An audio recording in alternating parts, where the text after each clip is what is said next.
20번 문제입니다. 그림과 같이 물체가 높이 h인 곳에서 가만히 출발해서 마찰이 없는 면을 따라 높이 2h 곳에 도달한다.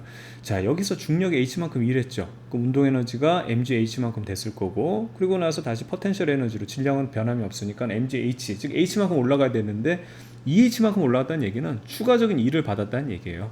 그 다음에 물체는 수평 구간 AB에 지나는 도중에 각각 운동 방향 크기가 같으니 F를 같은 시간이 주어졌네. 시간. 그럼 이거 여러분 충격량으로 계산하는 게 훨씬 편하죠. 그렇죠? 그래서 두 구간에 걸쳐서 이러한 충격을 받아서 결과적으로 2h만큼 올라왔다.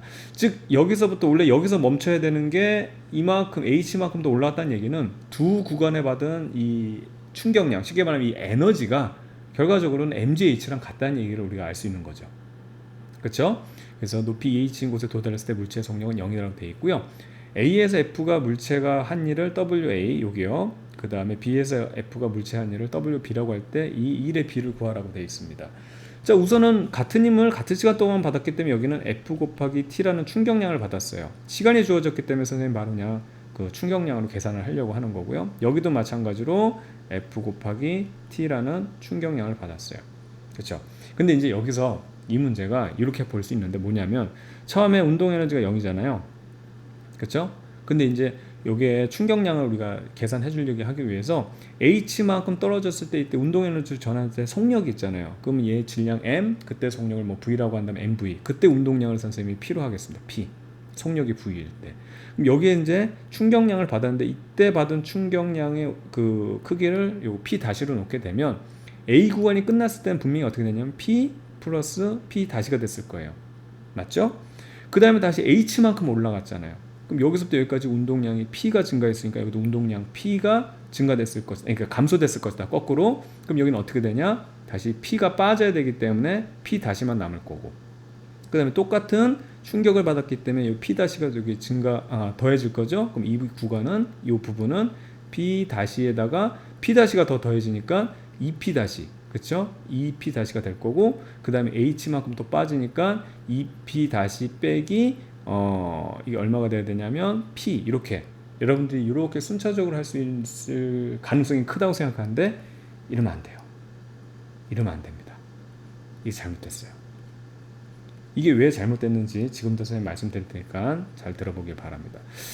그러니까 우리가 좀 이제 공부한 친구들 중에서 이런 실수를 할 수가 있는 부분 중에 하나가 이게 운동 에너지죠. 운동 에너지.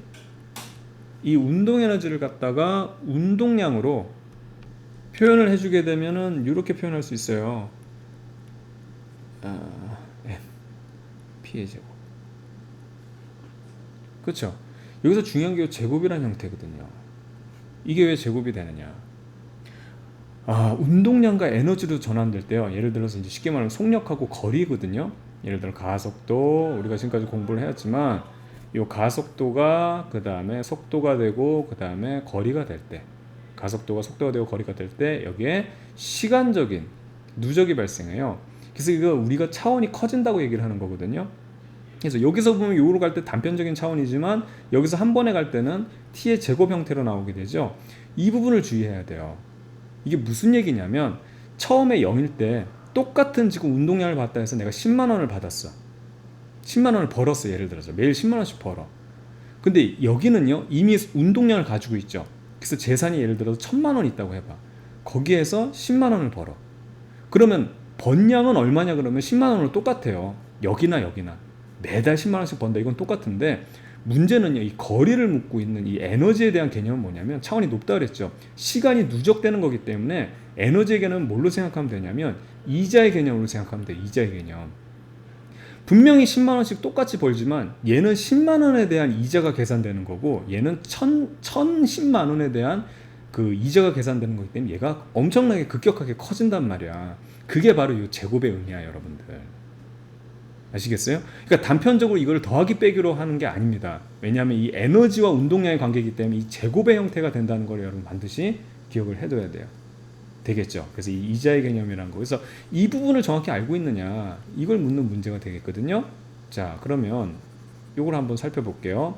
그럼 이걸 어떻게 표현을 하면 좋을까? 자, 여기까지는 잘 했어요. 근데 여기서부터 얼마가 빠졌는지 이제 왜냐하면 이게 제곱 형태로 되기 때문에 그냥 더하기 빼기가 안 된다는 거예요. 거꾸로 여기로 가볼게요. 여기는 없는 상황이죠.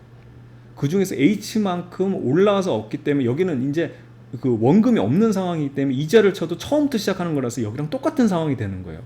그래서 얘가 처음에 얼마를 가졌길래, 그러니까 0이었을 때 H만큼 일을 했을 때 운동량이 P가 됐다면 얘는 똑같이 H만큼 올라갔을 때 얼마를 가지고 있었냐? 당연히 P만큼 가지고 있었다는 걸 바로 뽑아낼 수 있는 거예요. 여기는 이해가 되죠? 그쵸? 그래서 이건 거꾸로만 이렇게 간 것 뿐이에요. 그렇게 되면 이제 거꾸로 가게 되면 여기는 어떻게 되냐면 이 구간은 당연히 P에서 1 받은 만큼, 그러니까 충격받은 만큼 P-가 빠져있는 상황, 이렇게 되겠죠. 그래서 이런 방향으로 우리가 이 구간들에 대한 운동량을 표기할 수 있겠고, 그 다음에 이 운동량들의 관계를 통해서 우리가 이 사실을 알 수 있게 되는 거죠. 자, 그러면 이 A 구간에서 지금 받은 것을 1로 표현하게 되면 2n분의 P제곱이 돼야 되니까, 잘 보세요. 여기 요 에너지에서 요 에너지를 빼면 되는데 이게 제곱 형태로 나온다 그랬죠. P 플러스 P 다시의 제곱 빼기 P 제곱이 되면, 요게 P 제곱이 되면 요게 한 1이 되는 거예요. 요 두 걸 에너지로 이제 계산을 해서. 맞죠? 지금 쉬는 시간이라서 우리 학생들이 막 즐거운 비명들을 지르고 있습니다. 자, 어쨌든 간에 요거 계산해 주면 2n분의 1에다가 어떻게 되냐면 2p 다시 빼기 더하기 그 다음에 p 다시의 제곱 형태, 요게 되겠고요. WB를 구하게 되면 요 지금 에너지에서 요 에너지를 빼주면 되겠죠. 그쵸? 그래서 어떻게 되냐면 p 제곱 빼기 p 빼기 p 다시의 제곱, 이렇게 계산해 주면 되죠. 맞죠? 자, 그렇게 되게 되면 요거는 어떻게 되냐면 2pp 다시 빼기 그 다음에 p 다시의 제곱, 이렇게 해서 나타내주면 됩니다. 그럼 이제 여기서 연결고리를 찾아야 되는데요. 얘랑 얘를 주목해 보세요. 결과적으로 H만큼 2란 건 똑같죠. 근데 얘네들은 지금 이자를 가지고 있는, 그러니까 원금을 가지고 있는 애들이기 때문에 얘들 관계를 통해서 알 수 있는데, 원금 없는 애들의 관계를 통해서, 그쵸? 얘네들의 관계를 또 뽑아낼 수 있는 거죠. 결과적으로 여기서부터 여기까지 우리가 쉽게 말하면 H만큼 일했을 때 에너지 차이는 얼마가 되냐면 2n분의 P제곱이 돼요.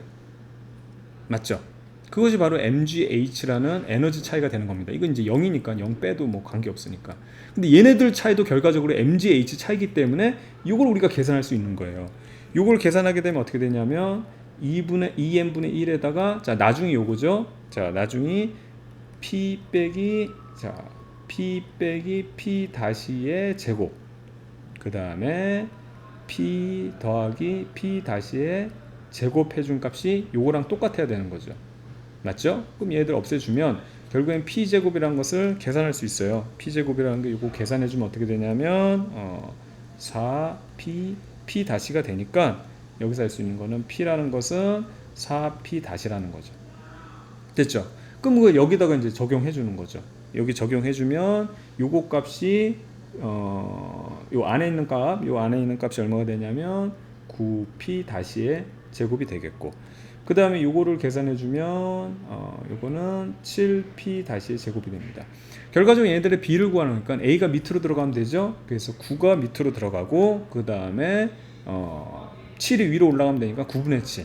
그래서 정답은 이제 2번, 이렇게 여러분들 체크하면 되는 건데, 앞서도 말씀드렸지만 단편적으로 속력에서 거리, 그 다음에 우리가 이제 요 관계를 갈 때 여러분들이 이게 시간이 누적이 되잖아요. 그래서 막 제곱 형태, 운동 에너지는 보면 제곱 형태로 나온다는 거, 이게 바로 이자의 개념으로 생각해야 된다. 단순히 더해지는 게 아니에요.